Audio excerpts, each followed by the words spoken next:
Ahoj, volám sa Jack Kilby. Píše sa rok 1958 a ja sedím vo svojej laboratórii v Texas Instruments. Je leto, väčšina kolegov je na dovolenkách, no ja ostávam a premýšľam, ako vyriešiť veľký problém v elektronike. Všetky zariadenia sú plné drobných súčiastok, ktoré treba zapájať ručne. Čím viac súčiastok, tým väčšie, drahšie a poruchovejšie zariadenie.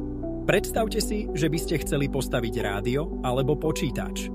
Potrebujete stovky až tisíce malých častí, ako sú tranzistory, odpory a drôtiky, ktoré musíte navzájom pospájať. Je to ako stavať dom s tisícou tehál, pričom každú jednu musíte prilepiť osobitne.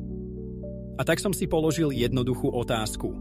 Čo, ak by sa všetky tieto súčiastky dali vytvoriť naraz, spolu, na jednom kúsku materiálu? Nie ako množstvo častí, ale ako jeden celok.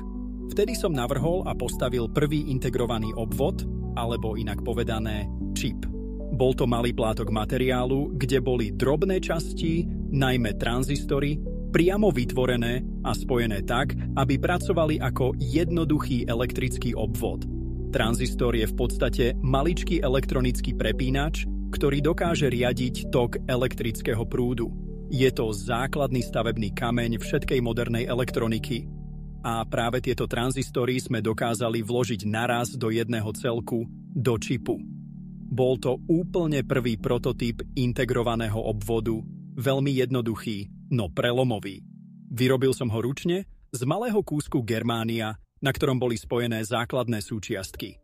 Tranzistor, odpor a kondenzátor. Všetko bolo prepojené tenkými zlatými drôtikmi. Nevyzeral ako dnešné čipy. Bol surový, nesúrodý, ale fungoval. A to bolo najdôležitejšie. Tento čip bol veľký asi ako necht na malíčku, no dokázal spraviť to, čo predtým vyžadovalo celý obvod postavený z desiatok súčiastok. V tom okamihu sme si uvedomili, že namiesto budovania elektroniky z tisícov častí môžeme všetko zjednotiť do jedného malého bloku. Tento malý objav zmenil celý svet.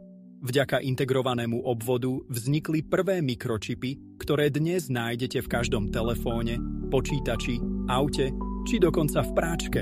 Zrazu sme mohli vyrábať menšie, lacnejšie a spoľahlivejšie zariadenia.